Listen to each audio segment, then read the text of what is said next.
એક ગોબર ગેસના એક આવવાથી ઘણા બધી રીતે આમ જુદી જુદી રીતે બધાએ પોતાના સૂઝબૂઝથી અલગ અલગ રીતે કામ ચાલુ કર્યું અને અલગ અલગ જગ્યાએથી પ્રોફિટ એટલે કે આવક મેળવે છે અને સારી રીતે એવી ઇન્કમ મેળવે છે અને આગળ વધે છે.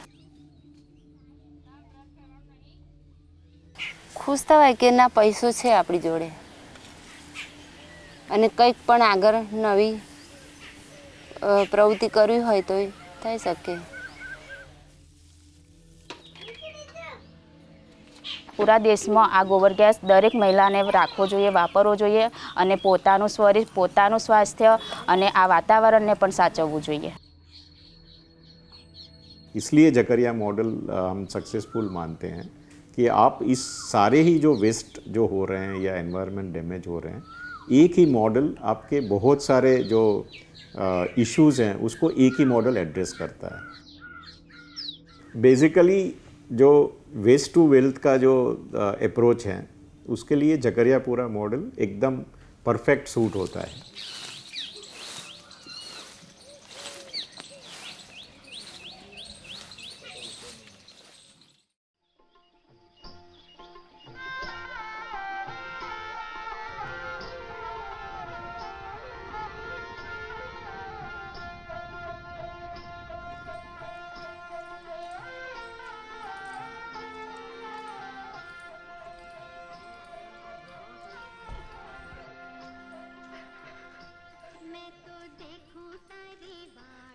भारत दुनिया का सबसे बड़ा दूध उत्पादक देश है. यहाँ डेयरी पशुओं की बड़ी संख्या है. इससे भारत के सामने इन डेयरी पशुओं के बायोवेस्ट के प्रबंधन की चुनौती पैदा होती है. साथ ही उसकी टिकाऊ प्रयोग का प्रश्न भी खड़ा होता है. અમે પહેલાં જ્યારે 20 વર્ષથી અહીંયા આગળ રહેવા આવ્યા ત્યારે લાકડા કાપીને લાવીએ અને ચૂલો સળગાવીએ. ચૂલો પણ ના સળગે. આ લાકડા ઘાલી હરગાઈએ પછી રોટલા બનાવીએ બીજું શું. તો અમારે આંખમાં ધુમાડો પણ બહુ લાગે. કારું કારું ઘરે થઈ જાય. લાકડા કાપીને લાવીએ, ભી ન હોય, સૂકવવા પડે, ત્યાર પછી લાગે.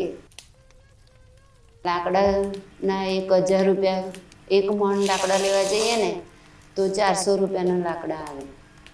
તો અમે વેચાતા લાકડા લાવતા હતા. મહિનાના 5000 રૂપિયાના લાકડા જ થાય. આંખોની બળતરા થાય, શ્વાસમાં તકલીફ થાય. જે ગોબર હતું એ બહુ દૂર અમુક જણ નાખવા જતા પણ દૂર ચોમાસું હોય, પાણી ભરાઈ ગયું હોય તો અમે દૂર નાખવા નહીં જઈ શકતા. એટલે શું કરતા કે ભેંસોનો તબેલો હોય એના નજીકમાં જ નાખી દેતા. એટલે એમાં શું થતું, અમુક વાર વરસાદ ને વધારે ચાલુ રહે તો એમાં કીડા પડતા, એમાંથી જે ગેસ બને એ બધું વાતાવરણમાં જતો. એટલે એમાંથી ઘણી બધી બીમારીઓ ફેલાતી. અમારે જ નજીક રહેવાનું હોય એટલે અમે જ પહેલાં બીમાર પડતા. अब भी पशु गोबर का उपचार एक बड़ी चुनौती है. अगर इसका सही तरीके से उपचार हो तो ये ईंधन और खाद बनाने में कारगर साबित हो सकता है. इसलिए नेशनल डेयरी डेवलपमेंट बोर्ड ने जकरियापुरा गांव को चुना, जो पहले से आनंद जिले में डेयरी कोऑपरेटिव सोसाइटी के रूप में अमूल से जुड़ा था. હું ઝાકડિયાપુરા સખી ખાંડ મંડળીની સેક્રેટરી છું. અમારા ગામમાં 368 ગોબર ગેસ લગાવવામાં આવે છે. બધી જ મહિલાઓ છે. એનડીડીબી તરફથી સાહેબો આવ્યા એટલે અમને વાત કરી. તો અમે પહેલાં જાણતા નહોતા પણ એ સાહેબ આવ્યા ને વાત કરી એટલે પછી અમને જાણવાનું મળે કે ગોબર ગેસ આવી રીતે નાખવાનો અને છાણનો યુઝ કરવાનો. लेकिन जकरियापुरा ही क्यों? क्योंकि एक तो यहाँ पहले से all women dairy cooperative society थी और दूसरा कारण ये था कि ये गुजरात में अलग थलग था, जहाँ महिलाएं भोजन पकाने के लिए लकड़ियों पर निर्भर थीं, भले ही वहाँ गोबर की उपलब्धता हो. इसलिए इस गांव को स्वच्छ ईंधन के विकल्प की तत्काल ज़रूरत थी. गांव में परिवारों के सर्वे के बाद एनडीडीबी ने उन घरों में 2 क्यूबिक मीटर का बायोगैस प्लांट लगाने का निर्णय लिया जहाँ पशु थे. તો આ પશુપાલનમાંથી જે છાણ હોય છે એનાથી અમે આ બાયોગેસ ચલાવીએ છીએ. આ બાયોગેસની અંદર અમે 50 લીટર જેટલું પાણી અને એટલો 50 કિલો જેટલું છાણ નાખી અને એમાં મિક્સ કરી અને અંદર જે ડ્રમ હોય એની અંદરથી જવા દઈએ છીએ. તો એની અંદરથી અમને ગેસ વાપરવાનું મળે છે અને એમાંથી જે સ્લરી નીકળે છે એ અમે એક ટાંકીની અંદર એમાં જાય છે. जिन घरों में 2 से 3 गाय या भैंस थी वहाँ पूरी क्षमता के साथ बायोगैस प्लांट चल सकता है. इससे निकलने वाली गैस से 5 से 6 सदस्यों वाले परिवारों के भोजन बनाने की जरूरत पूरी हो सकती है. साफ ईंधन को सफलतापूर्वक उपलब्ध कराने के बाद एनडीडीबी ने पहला ऑल विमेन मैन्योर कोऑपरेटिव भी बनाया है. इस दूसरे उत्पाद स्लरी को खेतों में खाद के रूप में इस्तेमाल कर सकते हैं. जकरियापुरा सखी खाद सहकारी मंडली बची हुई स्लरी एनडीडीबी मृदा लिमिटेड को बेचती है. ये कंपनी एनडीडीबी द्वारा स्थापित की गई है. ये कंपनी स्लरी का इस्तेमाल किसानों के लिए जैविक खाद बनाने में करती है. અને જે સ્લરી હોય છે એ અમે બોરસદ પ્લાન્ટમાં વેચીએ છીએ. ત્યાંથી અમારો ફેટ અહીંયા કાઢવામાં આવે છે. તે મહિને અમારે 2-3 હજારની તે સ્લરી પણ વેચાય છે અને અમને આવો ફાયદો થાય છે. तो on the lines of milk value chain हमने ये मैन्योर वैल्यू चेन डेवलप किया है कि जैसे स्लरी है तो स्लरी किसान अपने खेत में तो उपयोग कर ही सकता है, पर इन केस किसान को अगर सेल करना है सो यहाँ पे हमने एक मैन्योर कोऑपरेटिव फॉर्म किया है जो कि इंडिया का फर्स्ट मैन्योर कोऑपरेटिव है. उसका नाम है जकरियापुरा सखी खाद सहकारी मंडली. अब वहाँ की महिलाओं ने क्या किया है कि वो सब इकट्ठा आई हुई है और उन्होंने स्लरी एक एक करके टन बाय टन अपनी कोऑपरेटिव को सेल कर रहे हैं.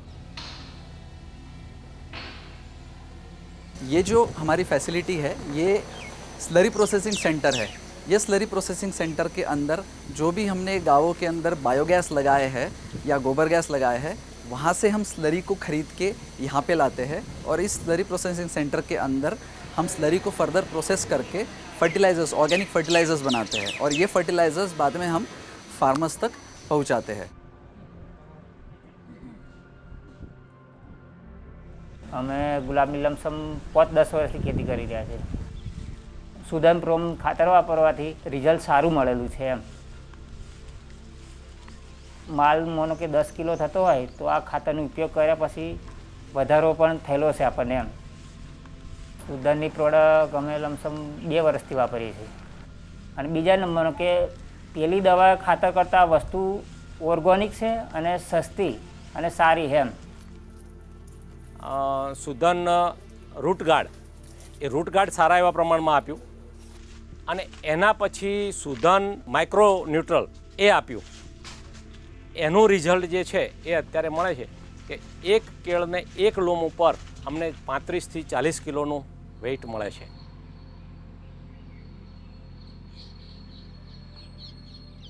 और हमने मिलकर डिसाइड किया कि हम जकरियापुरा जैसा ही मॉडल पूरे देश में करेंगे. तो हमने 10 स्टेट में फिर इस मॉडल को रेप्लिकेट किया. बायोगैस से मिल रहे इन तमाम फायदों से जकरियापुरा की महिलाएं सामाजिक परिदृश्य बदल रही हैं. પણ ગોબર ગેસ આવ્યા પછી હવે એ બધું બંધ થઈ ગયું છે કે લાકડા નહીં લેવા જવા પડતો, વાસણ કાળા ના થાય, ભીતો કાળી ના થાય. ગોબર ગેસ પ્લાન્ટ જે છે આયા ત્યાર પછી સામેથી એ હિંમત રાખે છે. હિંમત વધી મતલબમાં કંઈક કરીએ, કંઈક બહાર નીકળવું. મારા ઘરવાળાએ પણ એવું કહે છે કે ના હું તમારી જોડે તમારી સાથે ભાગીદાર બનીશ અને આવું આગળ નવી નવી પ્રવૃત્તિઓ અને બાળકોને ભણાવવા પણ મદદરૂપ થઈશું અને આગળ અમુક સખી મંડળ નવા નવા બનાવ હોય એમાં પણ અમે જોડાઈશું. હવે પોતાની જાતે શું કરે કે પોતાને શું જરૂરિયાત છે, બાળકોને શું જરૂરિયાત છે એ તો પૂરી થાય છે. એમાંથી બચત કરીને વધારાના પૈસા ઘરમાં પણ આપે છે. એનાથી શું કે પતિ પત્ની બંને એકબીજાને હળીમળીને રહે.